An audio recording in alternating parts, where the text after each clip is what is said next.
Okay, so last week we left off with dermatomes. We finished the spinal nerves. We finished pretty much. We finished talking about the functional anatomy of the peripheral nervous system, and we're going to go today more towards the periphery. We're going to talk about the motor and sensory controls, various types of sensory receptors, how muscles receive the impulses from nerves. We're going to talk about reflexes. I also hope to discuss the quiz with you and the paper chase that I gave you. We're going to chat about it as well. We will see. I will try to pull up the labs, and we'll just kind of review the labs so you have an idea. So you don't get things wrong on the labs. All right? Sounds good? So we're going to start while you are fresh with a discussion of transmission of motor signals to the effectors of nervous system.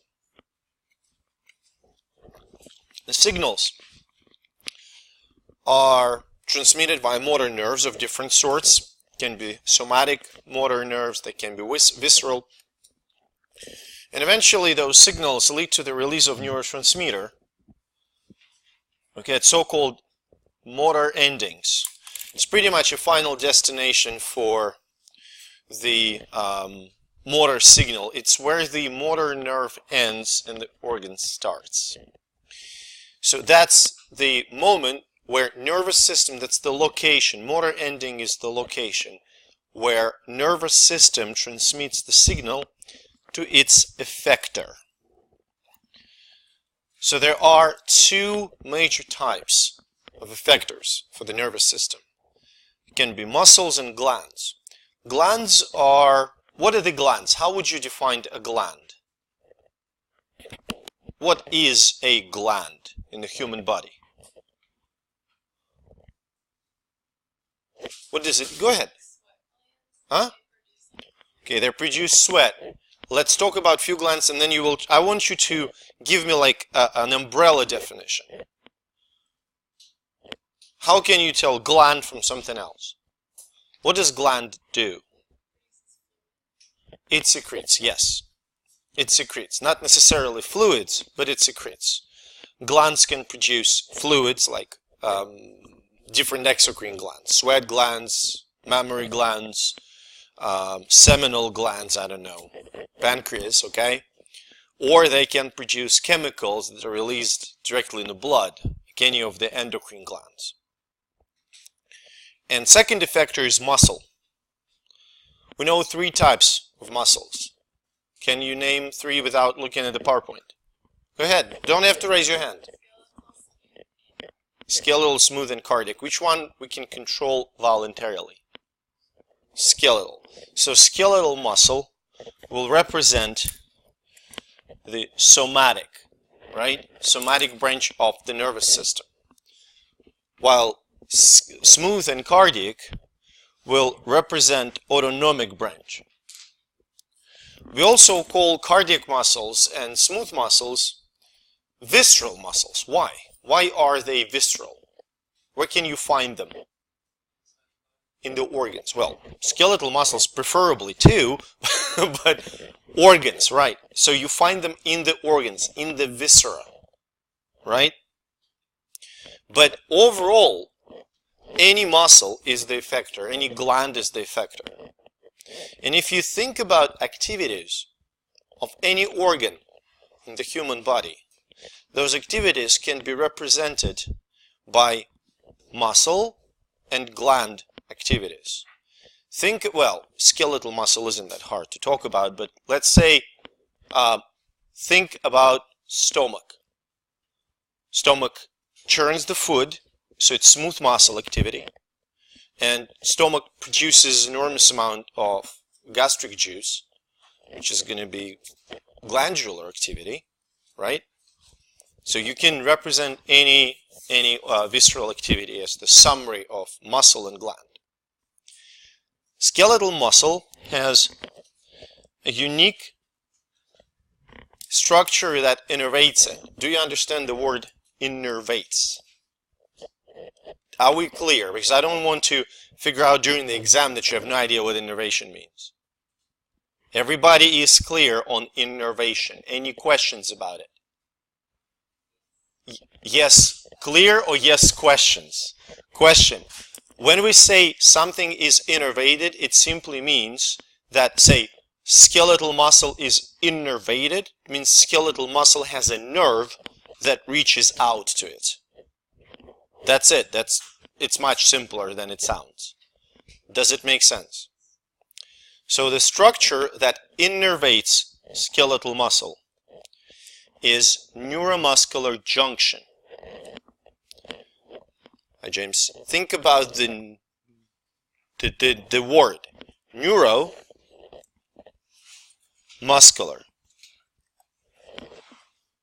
junction. Junction is the place where two things meet, right?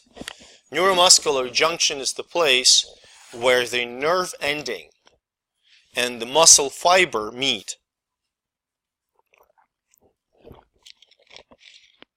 When we did our tissue lab, you looked at the preparations of the skeletal muscle, and you have noticed that skeletal muscles consist of the separate fibers. Correct? So each fiber is a single cell, and each fiber is innervated by a single axon. Essentially, well,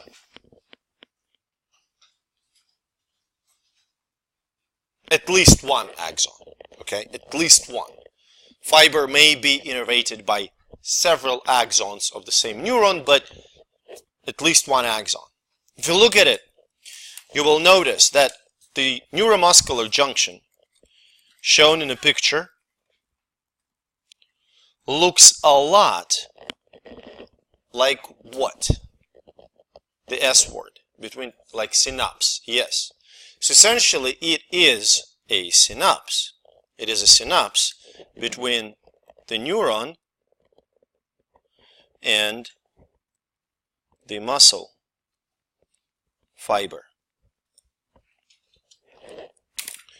When action potential arrives at the synaptic terminal of the neuron right here,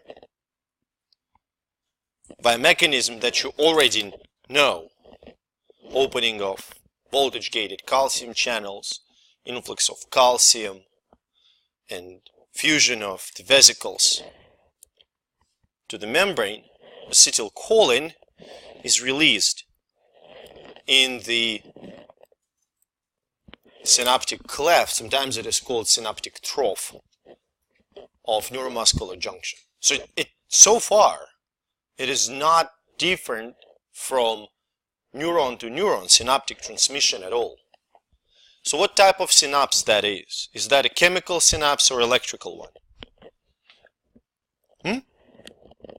This one, neuromuscular junction. Is that chemical or electrical? Neurotransmitter is released. Come on. Huh? Chemical, of course. What is the fundamental property of chemical synapse in terms of the direction? One direction. So muscle cannot send the signal back to that same neuron, right? It's only one way. So this acetylcholine right here, these green bubbles, they, exactly as they do in neurons, they will interact with the receptors on the membrane of the skeletal muscle. Does that make sense?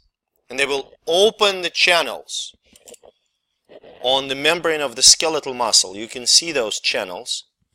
If acetylcholine, if acetylcholine opens those channels, what are they? How are they gated? They voltage gated, ligand gated, pressure gated. If acetylcholine opens the channels, acetylcholine is the chemical. The channels are voltage gated or ligand gated or, I don't know, mechanically gated.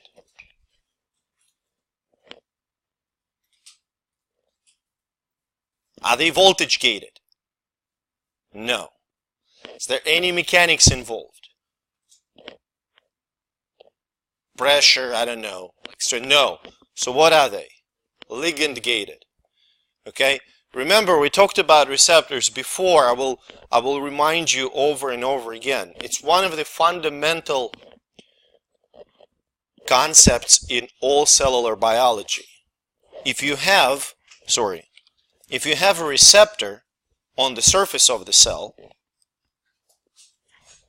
then chemical that interacts with this receptor will be ligand or ligand. Does that make sense? It's always going to be interaction between the chemical and the receptor if we talk about ligand.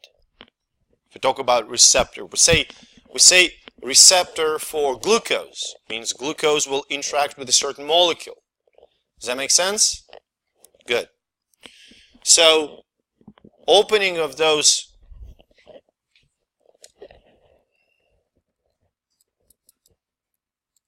ligand-gated sodium channels. So, opening of those ligand-gated sodium channels will depolarize the muscle,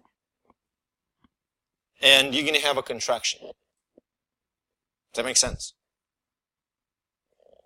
So, you've got action potential at the motor neuron that will release neurotransmitter, which is always acetylcholine, no exceptions. Okay? Always. For skeletal muscle. Acetylcholine will open ligand-gated sodium channels that will cause the depolarization of skeletal muscle, and muscle will eventually contract. Contraction mechanism is I skipped like maybe 15 steps, but believe me, those are the first ones. Okay, I promise that's all you have to know so far. Okay, ACH opens ligand-gated channels on the skeletal muscle, and muscle contracts. Does that make sense? That's the voluntary process. Can be, at least. Obviously, when I'm standing, my muscles in my legs, do they contract? Yes. Is that voluntary process? That isn't. That makes sense? That's not. That's something else that controls. Spinal cord controls. Now, visceral muscles and glands are innervated differently. In visceral muscles, like like smooth or cardiac muscle, innervation occurs by the multiple branches of the axon, and same goes for the glands, which is going to talk about visceral muscles because I have a picture for it. So innervation goes not through the specific junctions like this neuromuscular junction. It goes through varicosities.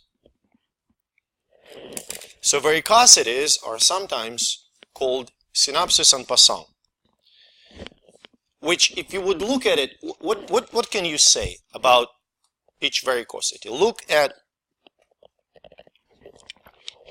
a single varicosity. Say this one. How many smooth muscle cells are adjacent to it? 2. Some may argue 3. Okay, I can say, well, I may say 4, and I will be right too. The point is, more than 1. Does that make sense? Essentially, what happens there is neurotransmitter is released from varicosity, but it's released diffusely. It doesn't get released into the cleft. Do you see what I'm saying? It is released diffusely and stimulates multiple cells at the same time. Does that make sense? That's number 1 feature. So it's a diffuse action. Second feature, most of the motor responses in the visceral system are slow because they work via second messenger system. Do you remember our conversation about second messenger? Do you want me to remind you about second messenger? Sure. Please don't hesitate to tell me, yes, we want to. Okay, so here is a receptor. Okay? This is the cell membrane. Receptor, to the receptor, G protein is attached. Okay? When ligand interacts with the receptor, G protein gets activated, dissociates, that asterisk means it's activated, dissociates from the receptor and activates, I'm going to call it some other protein. Does that make sense?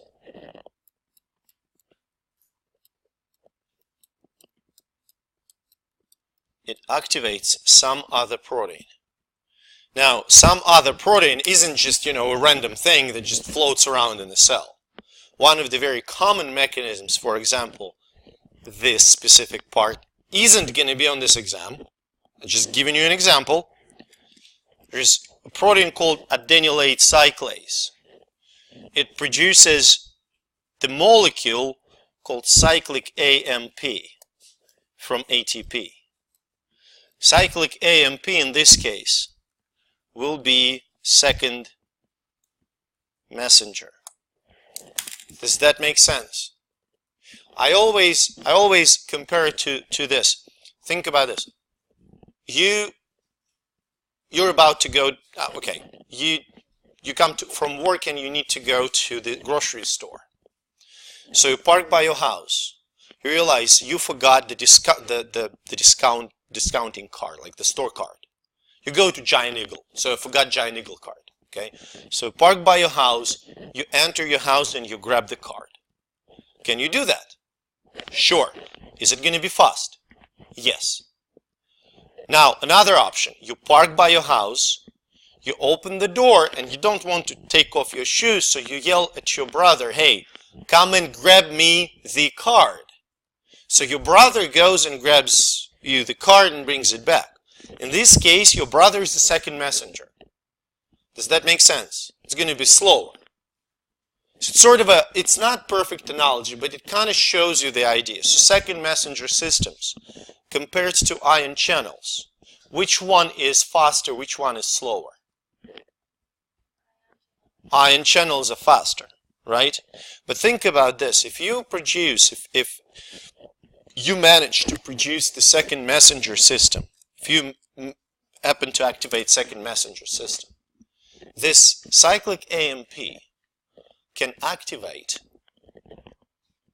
a load of proteins downstream. So the effect of second messenger system is going to be slower, right? But in terms of the scale, is it going to be more long-lasting, more profound than ion channel? Yes. Ion channel, the only thing it's going to do is to change the membrane potential. Second messenger system can do changing membrane potential, stimulating transcription, stimulating protein modification, all kinds of stuff. Does that make sense? So second messenger system is often employed in the visceral responses. Okay? And as we mentioned, slow action. Now think about your visceral response. Can you think of any visceral response to anything?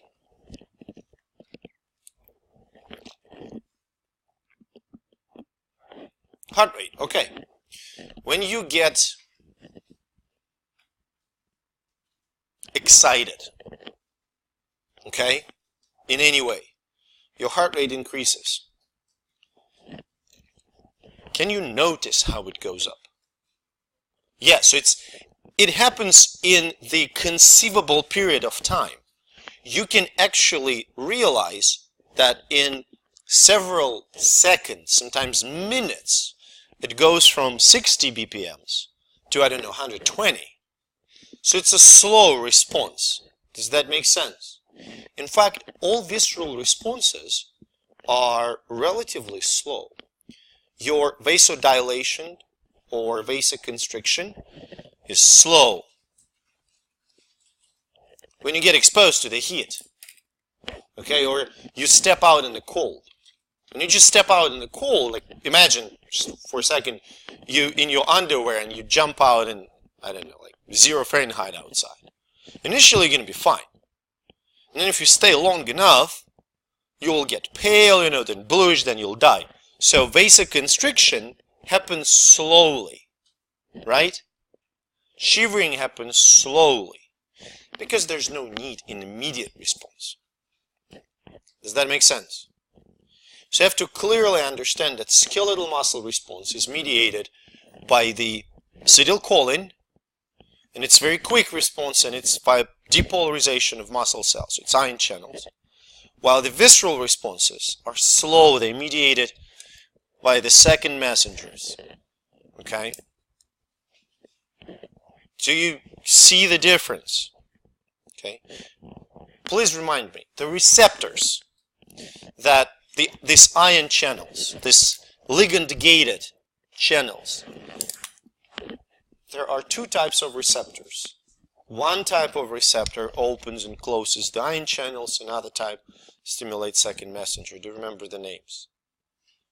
Something tropic. Ionotropic receptors are the ones that regulate ion channels, right? What is the second type? Metabotropic.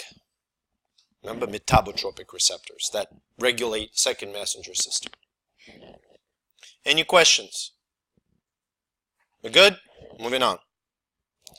So first we're going to talk, so that is how effectors are regulated. And remember, effectors, so not remember, tell me, effectors, they are a part of A afferent branch or E afferent branch. Effectors. Efferent, right? Motor, efferent. Got it? Okay. So we're going to talk about levels of control over those effectors. The lowest level is the segmental. Anatomically, it's going to be the spinal cord. So there are two major components of the segmental level. One component is reflexes, physiological component. Right? Do you know any reflexes?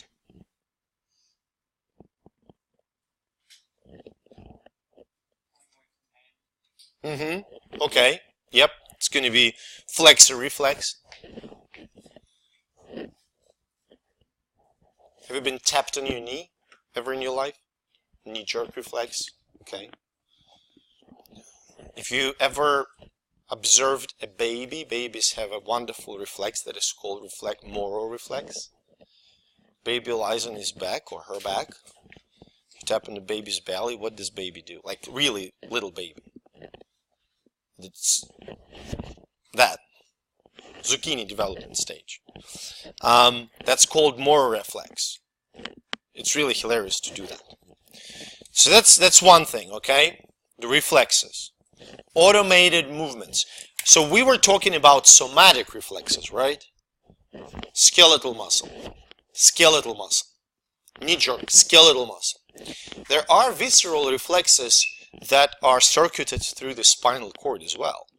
A lot of reflexes like digestive motility, especially lower distal colon, those reflexes are wired through the spinal cord. Does that make sense? You understood? Good.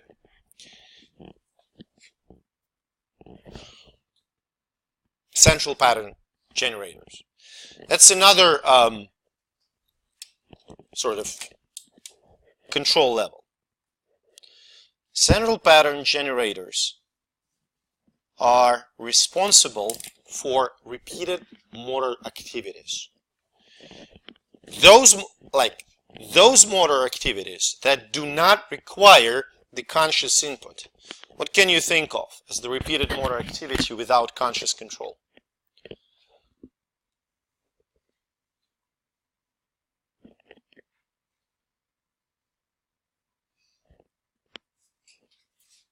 Come on. Huh? Walking. What else?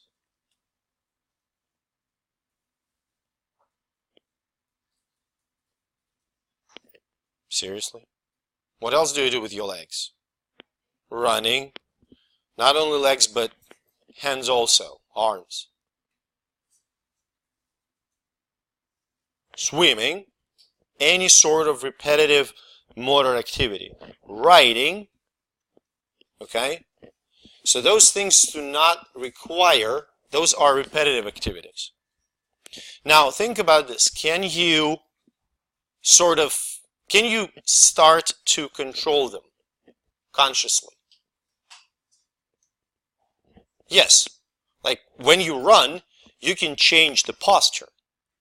If you heel striker, you can change to toe striker. Okay. When you swim, you can control the stroke. You can swim whatever you like, but if you decide to kind of improve your stroke, you can think how you place your arms, what you do with your legs, and so on and so forth. But overall, you don't have to. Does that make sense? So those are central pattern generators. They work through the oscillating network. Remember we talked about oscillating reverberating networks. We talked about the circuits, the neuronal circuits, divergent, convergent, reverberating. Reverberating or oscillating will be responsible for those movements. Also, the responsibility, so pretty much that's the pattern of movement, crude pattern. We can walk, I can walk. I walk around here, I don't think how I walk. But say if my leg hurts, I will think how to position my leg every time. I will be conscious, I will be focused on my posture. Does that make sense? So that's segmental level. Projection. Just want to make sure that I kind of try to coordinate myself with the study guide so that I don't skip anything. Projection level. Next. Second highest. Okay? Controls motor cortex and the nuclei of the brainstem. So motor cortex, what does it do? What are the functions of motor cortex?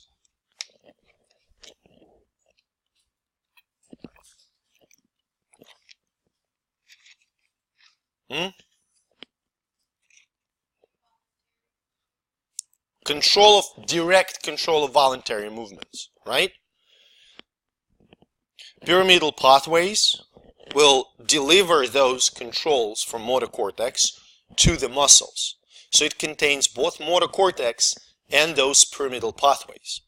Now brainstem nuclei, like vestibular nuclei, red nuclei, reticular formation, what are they responsible for? Let me remind you the pathways: vestibulospinal, rubrospinal, reticulospinal. Overall, what do they do? Do you remember? Is that conscious? No, brainstem isn't conscious activity. So what kind of motor control can they elicit, can they produce that is not conscious?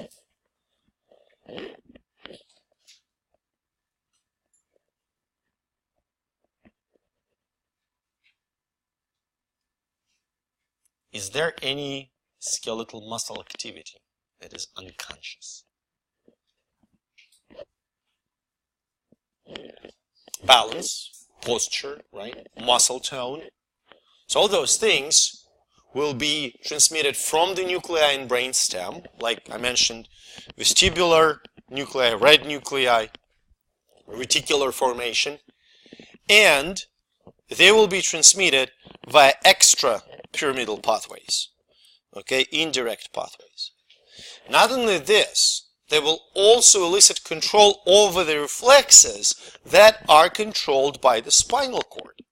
So essentially, if you think about hierarchy of those control levels, segmental level, the lowest one, executes reflexes and pretty basic movements. Projection level controls those reflexes, those basic movements, and also directly transmits signals to the skeletal muscles. Does that make sense? Another important function of the projection level that it communicates with the highest level of the motor control, which is a pre-command level. So pre-command level consists of two parts of the brain, cerebellum and basal nuclei. We have discussed the functions of those parts of the brain before. So what is the function of cerebellum? Without looking at the PowerPoint, can you tell me?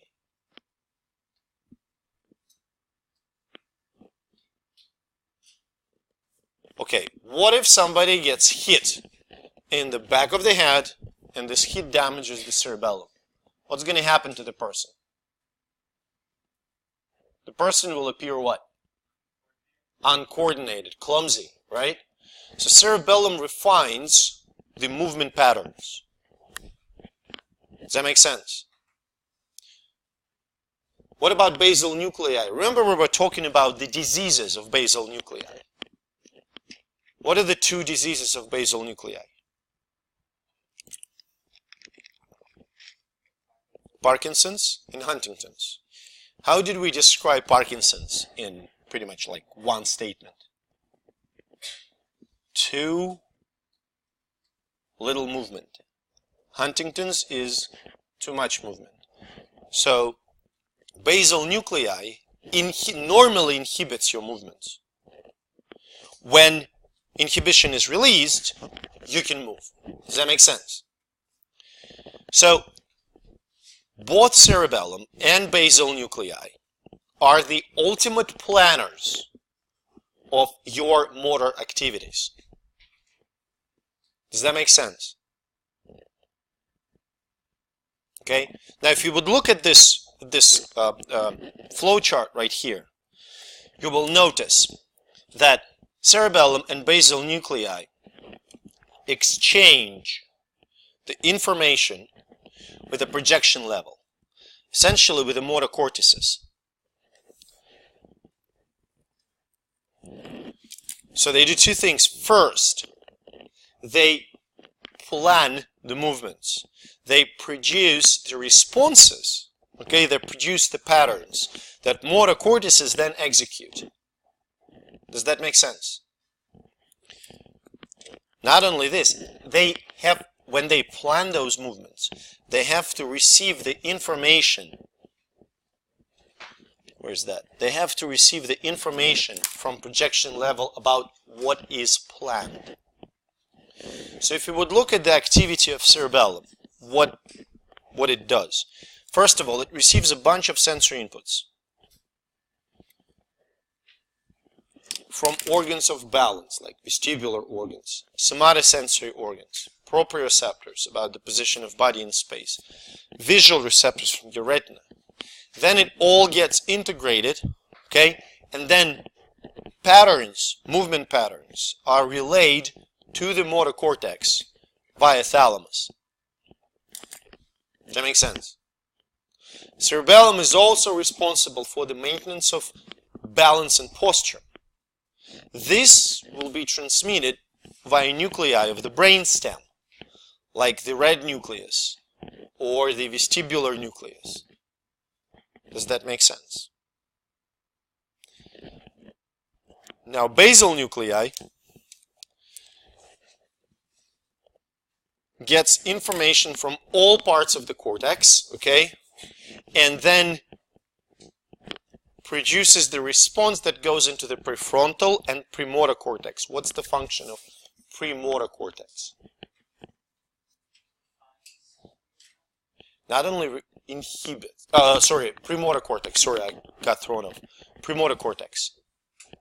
What's the function of premotor? It's not defines, plans. So basal nuclei pretty much tells premotor cortex how to plan the movement. Does that make sense? Via inhibition, it inhibits those motor centers, and then when inhibition is released, we can move. Now, this flow chart gives you a great appreciation of what's going on. Look at the segmental level. Segmental level is sort of works by itself, okay? So it receives sensory input and generates certain type of motor output. Does that make sense? Projection level receives sensory input, controls the segmental level, and also produces different motor outputs. Finally, pre-command level controls the projection level, receives sensory inputs of different sorts, okay, and produces motor output to the projection level. I like to compare it to the corporate structure. Imagine you have a retail corporation. You have a bunch of stores, local stores, and those stores have managers, right? And those managers, they do regular things, day-to-day things. Okay, they run the store and they run the store efficiently. Does that make sense? Then you have, say, local, like regional vice presidents. They communicate directly with those store managers and tell them, look, we have like the new advertisement program for the entire district. That's what you're going to do. Also tell me what are your plans, so we can like coordinate activities of different stores in our chain. Does that make sense? And then you have board of directors. They never even talk to store managers. It is not their business, okay? They think about the strategic, tasks. They will only talk to regional vice presidents.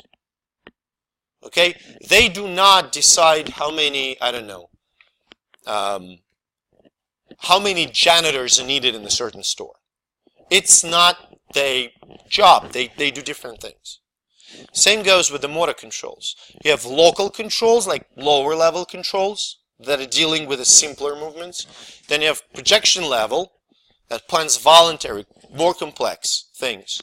And then you have pre-command level that refines everything. Now, what I want you to understand, pre-command level doesn't have an access to the muscles. That makes sense? It only communicates with the brain, not the muscles. I mean, brain stem, yes. Muscles, no. No direct access to the muscles via pathways. It cannot do that. Right? Are we clear? Any questions on this? Okay, let's move on. Sensory part. There are 4 receptors. What I want you to understand, first and foremost. 2 structural types, encapsulated and non-encapsulated. Basically, the difference, non-encapsulated receptors have no connective tissue surrounding them.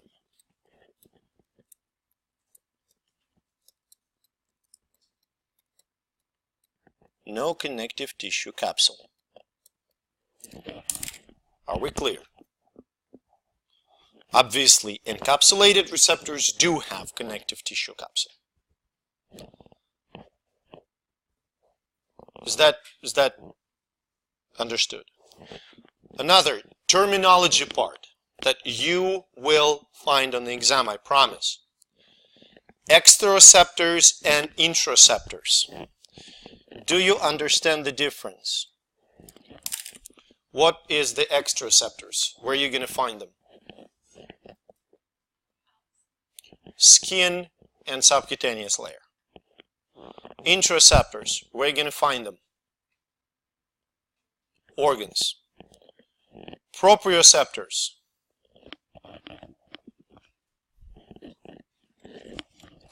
Proprioceptors. Position. Nociceptors.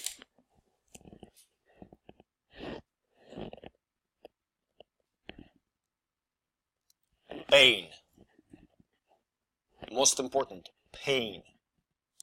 Now, modality of sensation. If I tell you something is mechanoreceptor, what is the function? What does it sense? Mechanoreceptor. What can it, That would be proprioceptor or kinesthetic receptor, like in the joints. Strictly speaking, mechanoreceptor, what would it do? What would it sense? Pressure. What else?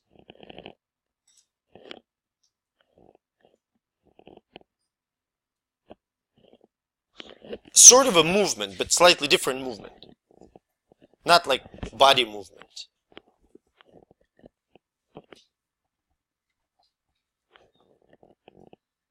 Vibration. Mary, question? Just holler. Okay. So position is proprio. Pain is nociceptor. Clear? Good. So vibration and touch. Vibration and pressure will be mechanoreceptor. If I ask you thermoreceptor, temperature, chemoreceptor,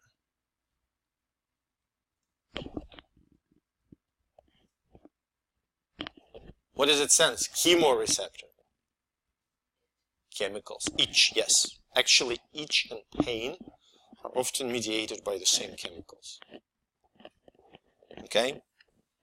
That makes sense? So you have to understand what the word means. Please, on the exam, if you come to me and say, what is nociceptor? What does it sense? I will not tell you. Okay, you have to know. You have to know what these words mean.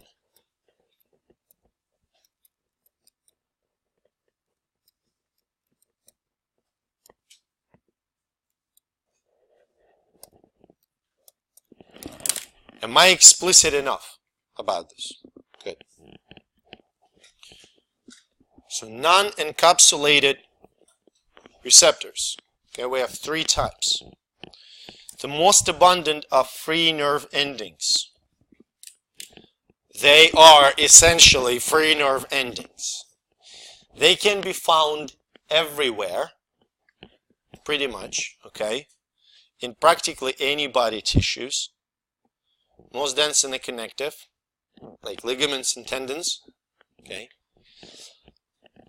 Can be found in epithelia, which starts from the skin and goes all the way down to the mucosal lining of internal organs. Okay, and they can convey both somatic and visceral impulses.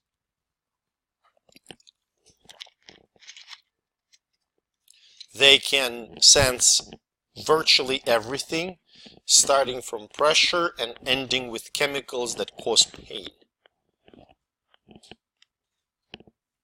Does that make sense? Second type,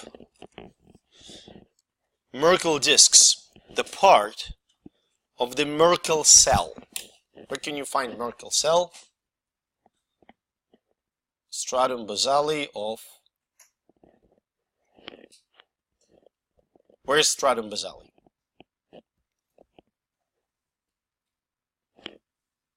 Stratum basale. Where are strata?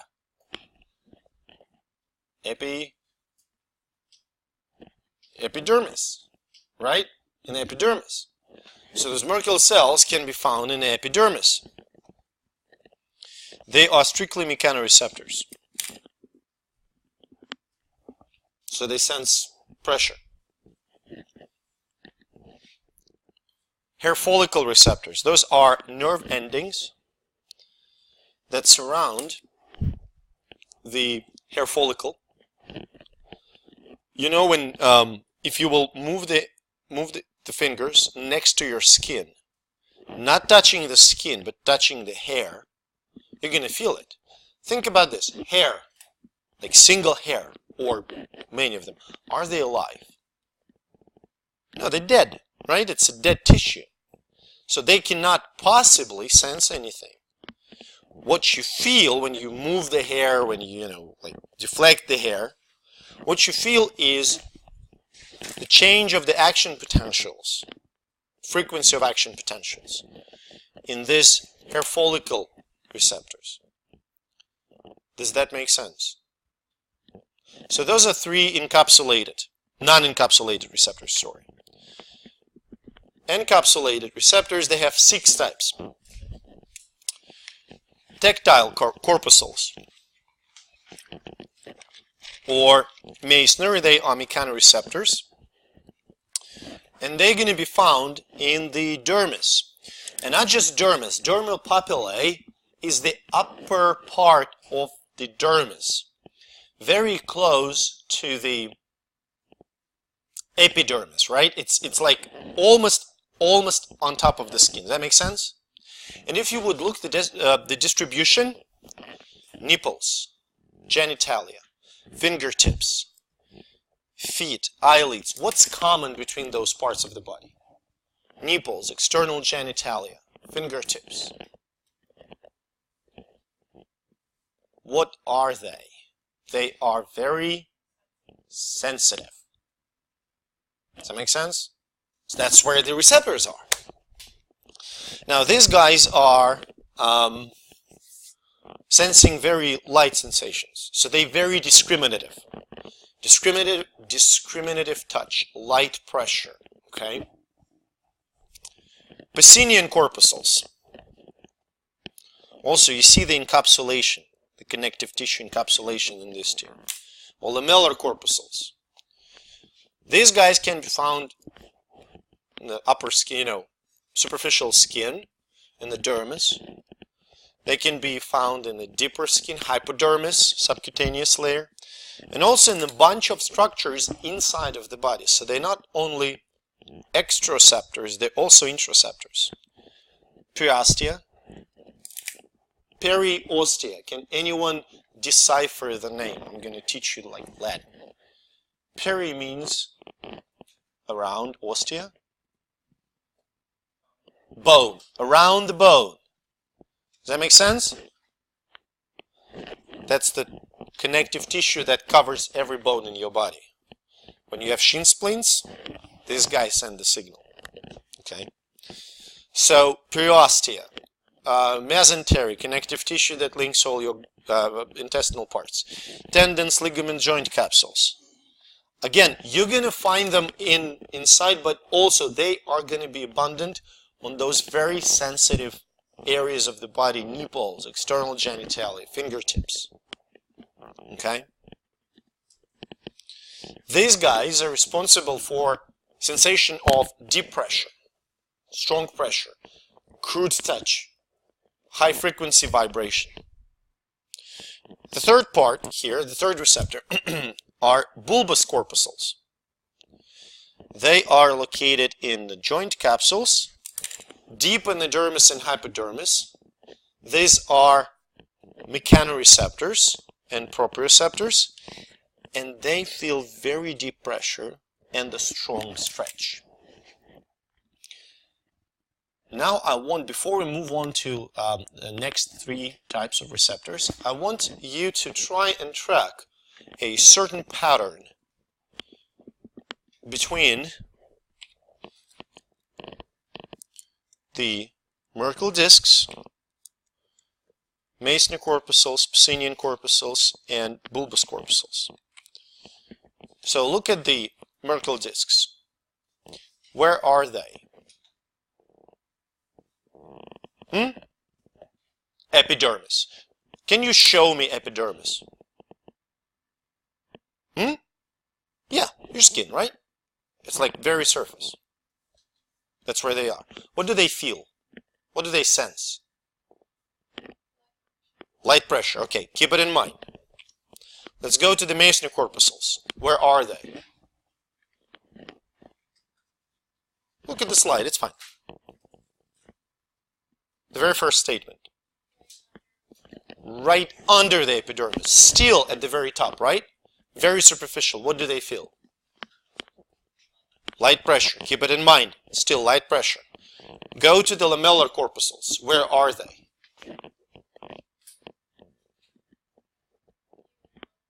Lower. So they deeper, right? They in the dermis and hypodermis. What do they feel? Deeper pressure. Bulbous corpuscles. Deeper pressure. Do you see the pattern? Light pressure will probably not mechanically penetrate to the dermis and hypodermis. So these guys, these two,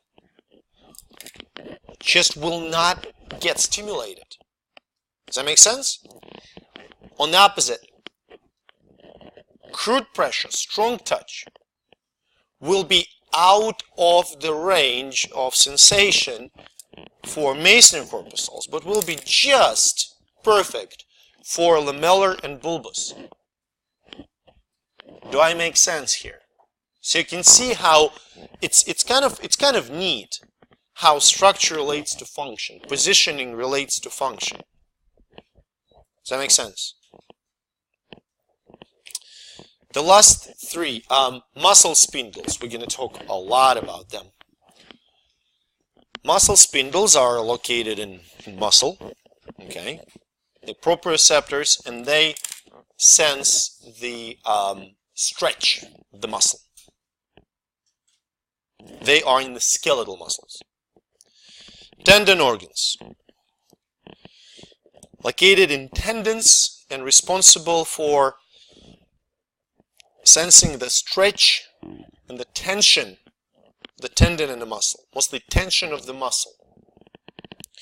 And finally, joint kinesthetic receptors, which we don't have a picture for, in the joints, and will be responsible for the positioning of the joints.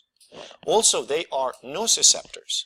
So when you have some kind of a joint injury, they will sense it. That makes sense? Okay. Any questions on the receptors? So for the receptors, understand where they are. Okay. Understand what type of sensation can they receive. Right? What are they responsible for? Like, I ask you about muscle spindle, you tell me it's a stretch of a muscle. I ask you about bulbous corpuscle, you tell me it's a crude touch. Does that make sense? And whether they are slowly or rapidly adapting, we didn't talk about it yet. We are about to. We good? So, levels of sensory control. As with muscle, we have three. Receptor level. Essentially, the receptor level of control is receptors and the first order sensory neurons. Now, what are the conditions for the receptor to sense? First, stimulus must match the receptor specificity. In the plain words, in the normal people's words, it means that what is lamellar corpuscle senses? All corpuscles sense pretty much the same. Pressure, some kind of a pressure. Can it sense the elevated temperature? No. So that's what I mean by saying, stimulus must match the receptor specificity. Does that make sense? Second, stimulus must be in the receptive field. What is the function of Meissner corpuscle, tactile corpuscle? What does it sense? Light touch, light pressure. Bulbous corpuscle, deep crude pressure. So if there is a light pressure, will it stimulate bulbous corpuscle? No. If it's crude pressure, will it stimulate the Meissner corpuscle? No. It must be in the field. Does that make sense? It's like using a ruler. If you want to measure the diameter of the wire, you're not going to use like this gigantic, I have somewhere here, gigantic rulers. Okay, like 1.5 yard ruler. It's counterintuitive. And same, you're not going to use like this little tiny school ruler to measure the distance between one corner of the building to another. Does that make sense? Third, stimulus must be strong enough to generate graded potential. Do you understand this? Not even action potential, graded potential. And that moment when the stimulus generates graded potential, this process is called transduction.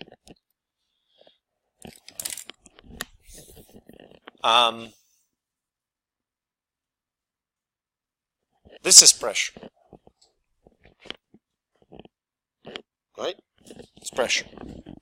I press. Do I know that I'm pressing on my palm? I do. In which form those signals reach my brain? What are they, those signals? Like little fellas that just knock with small hammers and just scream at each other in my brain. What are they, those signals? What is action potential? What is that? What is the nature of action potential, physical nature? Is that sound? Is that vibration? Come on. What is action potential? I will start calling out names. Tell me something.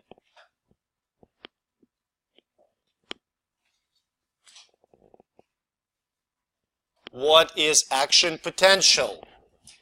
No, we will not go anywhere until you tell me what is action potential. You must know it by now. What is the physical nature of action potential?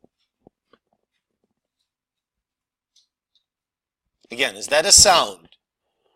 No. Is that light? No. What is that? Is that vibration? Is that like a little rope that somebody pulls on? What is that?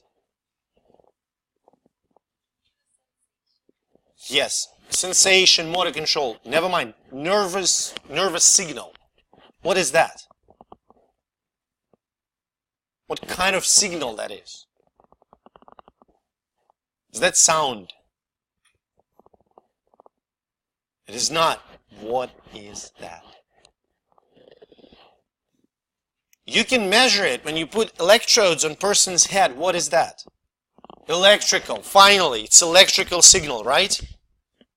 So, think about this. Pressure is the mechanical stimulus. It has to be converted to electrical signal. Light, electromagnetic wave, has to be converted to electrical signal.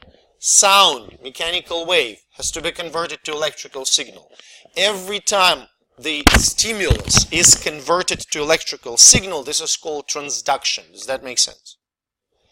Temperature goes into electrical signal. Chemical sensation, electrical signal. All of that is converted to electrical signal. Do you understand that? Good. So there are two types of potentials. There are two types of signal transduction. One is called generator potential. in this situation, receptor is the part of the neuron. Does that make sense? So think about this. You have this free nerve ending. If chemical, say, some sort of a chemical comes out of the cell and initiates the graded potential on the free nerve ending, that's going to be generator potential. Does that make sense? If this generator potential goes above the threshold, you've got the sensation going on. Does that make sense? So in this case, the receptor, this nerve ending, is the part of the whole neuron. Does that make sense? Receptor potential.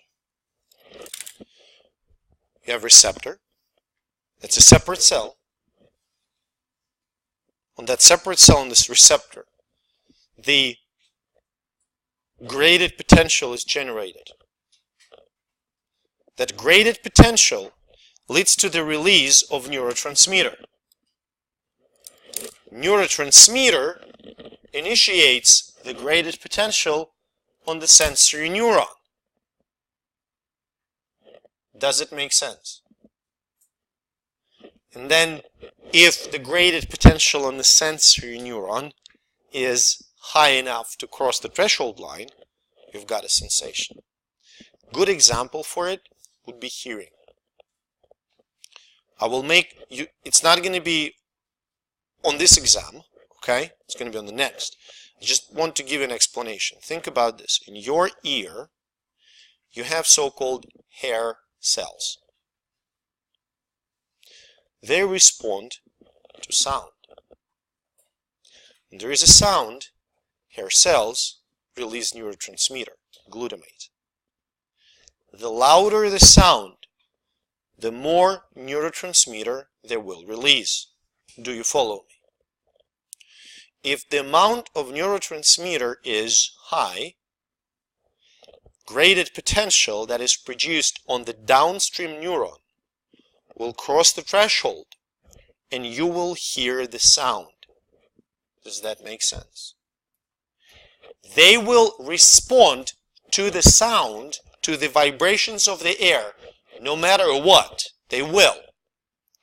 But if the sound is too quiet, the amount of neurotransmitter they will release will be too low. If it's too low, there's no signal on the downstream neuron, you don't hear anything. Does that make sense? That's the example of receptor potential. Important thing is that receptors may adapt to the constant stimulus.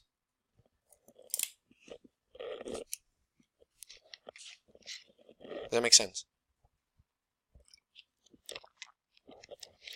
We talked about the role of reticular formation in filtering out the excessive signals.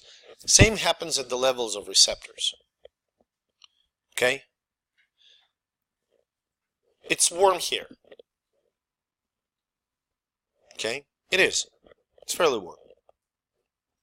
So your receptors are adapted to this temperature. If it goes up, you will feel it initially, then you will stop feeling it because they will adapt. Does that make sense? So receptors that adapt fast, called phasic. For instance, lamellar and tactile corpuscles are fast adapting receptor. If we will go here, you will see, so tactile corpuscle is rapidly adapting, lamellar corpuscle is rapidly adapting. What do they sense?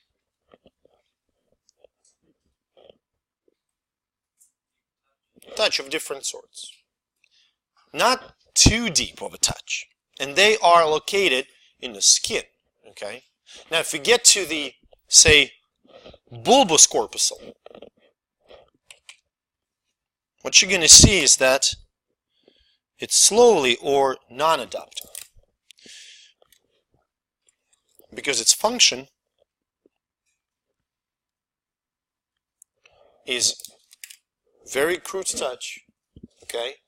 And it's also in the joint capsules, so any type of very strong, deep stretch. Turns out that receptors that are non-adapting are most frequently nociceptors and proprioceptors. Receptors that are non-adapting are called tonic. Now, from the standpoint of adaptation, why nociceptors and proprioceptors are non-adapting? Why they do not adapt to the stimulus?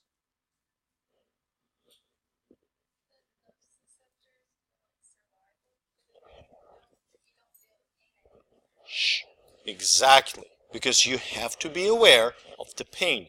Pain means something is not normal, right? You must not adapt to the pain. Think about this. When something hurts, you keep feeling it. You may be, part of it may be just filtered out by your reticular formation, but you still feel it. Still, you're aware of the pain all the time. You're aware that something hurts. Okay? Proprioceptors, why they are non-adapting? What is the function of the proprioceptor? They must always transmit the information about your position. Maybe not even you may not perceive it consciously. That may be filtered out in the brainstem. But cerebellum must know what your position is, right? All the time. That's balance, that's movement. They cannot be adaptive receptors. So please know the difference between phasic and tonic. Okay, so that's receptor level. Now circuit level. Circuit level is pretty simple. It consists of the second order neurons that convey sensory information through the spinal cord to the thalamus. Okay, everything that is related to the transmitting the information, that's circuit level. Neuron that goes to the thalamus, circuit level. Neuron that goes to the cerebellum, circuit level. Neurons that go to the brain, circuit level. So pretty much a circuit level consists of the neuronal tracts, ascending or descending? Ascending, right? The ones that go up. Does that make sense? Perceptual level. Anatomically, that's your somatosensory cortex. Functionally, it's your conscious process of sensation and analysis of sensation. Your somatosensory cortex, your perceptual level, realizes that something happened. You've got a sensation. Next, you can distinguish how strong the stimulus is. You can distinguish where it happened. The 2-point discrimination test that I mentioned before. 2 pins, right? Abstraction. Think about this. If you close your eyes and I will give you some kind of a fabric, in many cases you will be able to recognize what type of fabric that is. Is that a denim? Is that like leather? Something like that. So it's very complex, okay? Discrimination of quality. You can tell apart sour taste, sweet taste, salty taste, and so on and so forth. Okay? You can figure out if you have experienced that sensation before. Does that make sense? Familiar sensation versus unfamiliar. Recognition of the pattern. So all those functions that we talked about when we discussed the functions of somatosensory cortex, they are applied. So somatosensory cortex is your perceptual level. Now, a lot of it is prefrontal cortex as well. memory, Now, I'm gonna talk about pain and pain reception, and we're gonna take a pause before we get to the reflex arches. Okay. Pain, chemicals. Okay. Pain sensations mediated by acids, histamine, release of potassium, release of ATP. Some of it is famously prostaglandins and prostacyclins. It's kind of fascinating when you take aspirin or ibuprofen or acetaminophen. I don't want to do the brand names. Okay.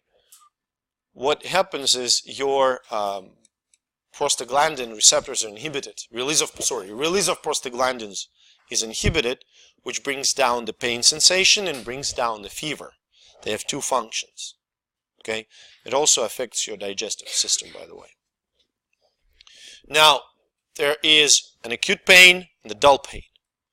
Acute pain reaches your brain fast because it is transmitted by myelinated fibers. Dull pain reaches your brain slowly because it's transmitted through non-myelinated fibers. Does it make sense, the relationship? Myelination, electrical insulation, how does it change the rate of signal transmission? Makes it faster, right? Does that make sense?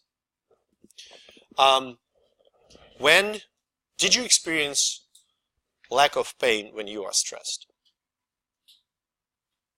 When you have some sort of a stress. Did you see hockey players? There was a famous hockey player that played with a broken leg. I don't remember. NHL. Quite recently. They diagnosed him with a broken leg after, the game was over. There are multiple, situations when people ran through the marathons and triathlons feeling a light pain in their legs, and after the race they were diagnosed with like a broken fibula. Oh, that happened. That's pretty. I never had any broken bones during the races, but I was unlucky dismounting from the bike. I had a cramp in my calves and I fell and I badly hit my knees. I managed to stand up, I parked the bike and I ran the rest 5K, the triathlon. It was perfect. I mean, I felt nothing. I looked at my legs and it's just blood dripping from the knees because they were badly injured. I didn't feel anything. Then I come home, oh yeah, then I start to feel. The reason for that is when you have sympathetic stimulation, when you are stressed, your brain produces endorphins and enkephalins. Those are called natural opioids. Does that make sense? Huh? Natural opioids. Opioids. Those same drugs which epidemics now we can see in the United States. The prescription drug epidemic. Because people get prescribed things like oxycodone, hydrocodone for the chronic pain. And if you would look at them, those two are still prescribed in the United States. Back home in Russia, you cannot get them unless you're in terrible pain, like you were a cancer patient. Here, I got my oxycodone experience once when they removed a couple of my teeth. It said, oh, ibuprofen doesn't work, here's oxycodone. That was so easy. Okay. And the problem with those, and look at them, structurally, they practically the same as heroin and morphine. Okay, they're very similar. So these drugs interact with the same receptors that endorphins and enkephalins do. So think about this, when you have Exogenous drugs. Do you understand the term exogenous? Exogenous, okay.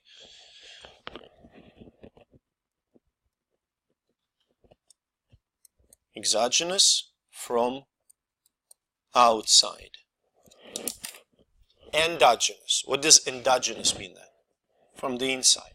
So your endorphins and enkephalins are going to be endogenous opioids. Oxycodone, hydrocodone, heroin, morphine will be exogenous opioids. Now think about what's going to happen in your brain, not your, but what's going to happen in the brain of a patient that regularly takes, say, oxycodone.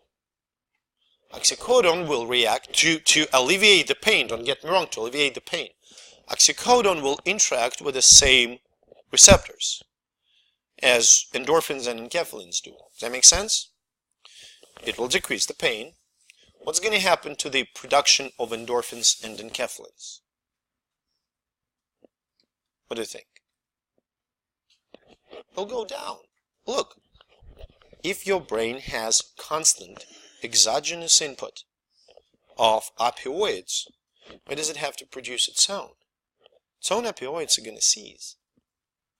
And then when patient goes into withdrawal, that's when it becomes one of the part of the physical syndrome associated with the withdrawal. It's the pain. Horrible pain. Because there are no endogenous opioids produced. Okay? It can come back. But it takes time. And of course the levels, think about this. Why, if you ever tried oxycodone, I can't lie to you, really. In my life I took 1 pill of oxycodone. Seriously. My jaw hurt. I got 2 molars removed. Ibuprofen doesn't work. So I take 1 pill of oxycodone. Not gonna lie, it was awesome. I understand why people get addicted. It was absolutely perfect. Because the concentration of opioids is much higher than those endorphins and enkephalins that are normally produced in your brain. Does that make sense?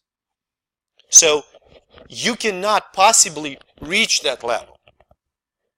You can kind of come closer to it when you exercise. Because exercise is a stress, your brain starts to produce endorphins and enkephalins, and you get what people refer to as like exercise high or runner's high. You're essentially high. High on something that looks like heroin. Seriously, it's the same type of receptor. Absolutely the same. It doesn't ever reach that level of highness. Okay, and that's bad. Really. And this type of addiction is really hard to treat. Because you can never, after you withdraw the person from that, you can never reach that level of stimulation of those receptors. Not with anything. Okay? So the pain from skin, muscles, tendons, joints is obvious. What skin, when somebody pinches you, when you burn yourself, when you spill chemicals on the skin, right? Muscles, it's going to be overstretching, tear. Same goes for tendons, same goes for ligaments, bones, mechanical break. What about viscera? So in viscera, main sources of pain, hyperstretching. You overeat and your belly starts to hurt because your stomach is overstretched. Ischemia. When people have angina pectoris, okay, pain in the thoracic region, what happens is they have impaired blood flow to the cardiac muscle. It's the first sign that, the person is under the risk for the heart attack. When people, heart attack, they say, my heart hurts. Okay? It's not only heart, it's more than that, but it hurts. It hurts because there's no blood flow to the muscle. There is an accumulation of CO2, acidosis, and that acid starts to signal on the nerve receptors. Does that make sense? Muscle spasm. Okay. Now, if patient has a heart attack, then the pain from the heart attack will resonate into the left pectoral region, left thoracic region, and the left medial aspect of an arm. Does that make sense? Now, here's the reason why. The visceral sensory fibers that go from the heart through the spinal cord to the brain, these fibers go through the same spinal nerves that innervate thorax and medial aspect of an arm. So it's going to be nerves like axillary nerve, long thoracic nerve, median nerve. Does that make sense? Does it make sense? It's just the same route those signals take.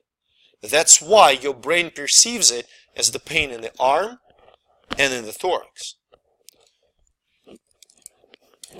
Gallbladder is famously right hypochondriac region, right under your ribs, because that's the place, that's the dermatome that's innervated by the same spinal nerves that transmit the sensations from the gallbladder.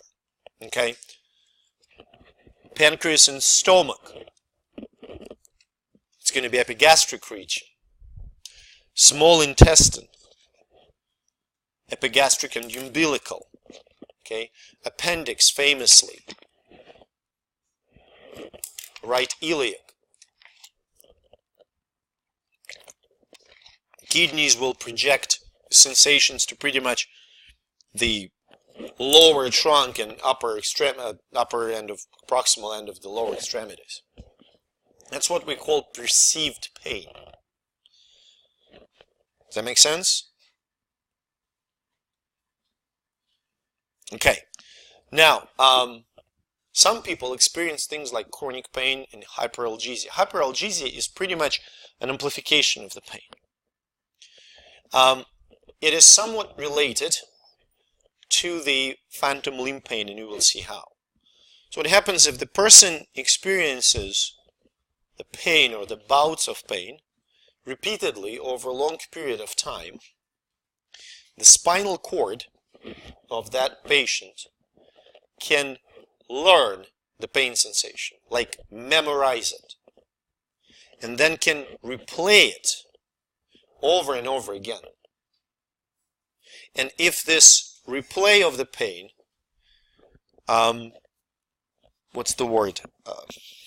overlaps with an actual pain sensation, it's going to be like double pain, hyperalgesia.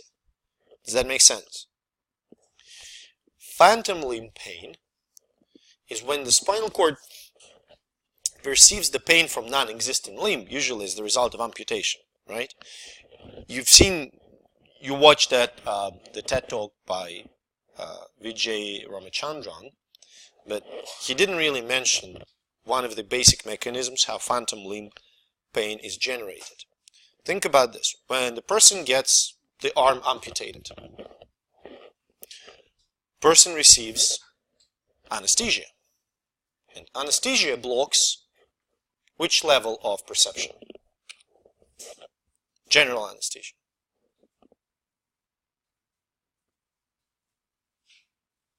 It's going to block the perceptual level.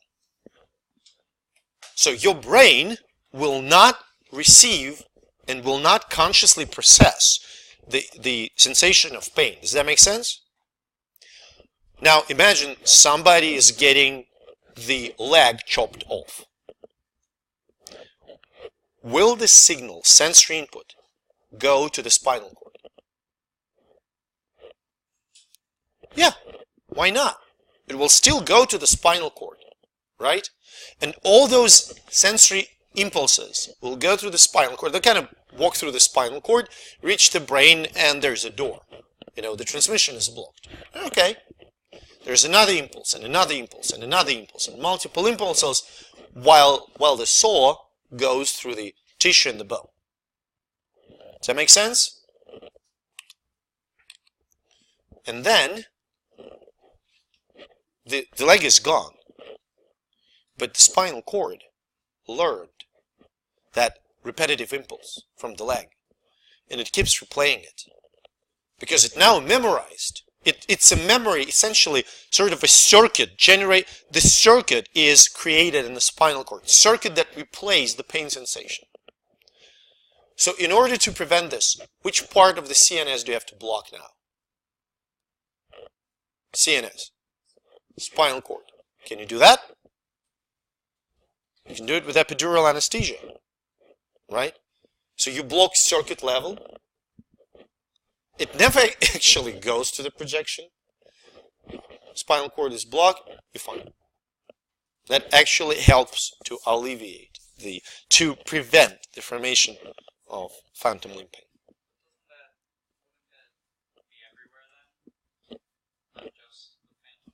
What do you mean?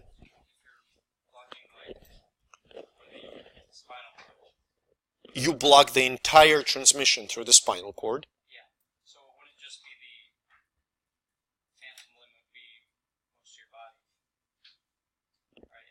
Well, think about this. The sensation that goes through the leg, say, leg that's being amputated, it has to reach the CNS structure to form any kind of neuronal circuit.